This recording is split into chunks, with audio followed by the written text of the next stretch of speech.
খুবই মর্মান্তিক একটা ঘটনা ঘটল। উত্তরার মাইলস্টোন স্কোরে বিমান বিধ্বস্ত হওয়ার খবর শুনে পাকিস্তানি দলের ম্যানেজমেন্ট নাদিম জিলানির প্রতিক্রিয়া ছিল এমন।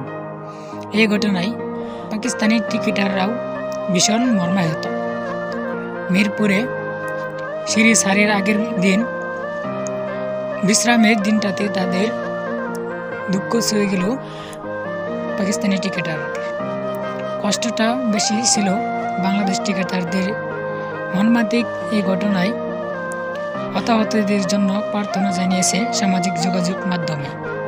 প্রশ্ন দিয়েছেন দলের দুই ক্রিকেটার মেহেদী হাসান মিরাজ ও পারভেজ হোসেন ইমন। বিশ্রামের দিনটাতে প্রচণ্ড মানসিক যন্ত্রণার মধ্য দিয়ে গেছে ক্রিকেটারদের।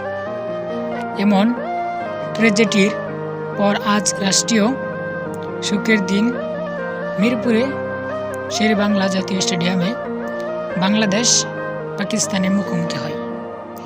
পাকিস্তানকে বড় ব্যবধানে হারিয়েছে টাইগাররা এবং সাথে সিরিজটাও জিতে নিল বাংলাদেশি টাইগাররা। এই জয় উৎসর্গ করলেন লিটন কুমার দাস ওই মর্মান্তিক শিশুদের উপর।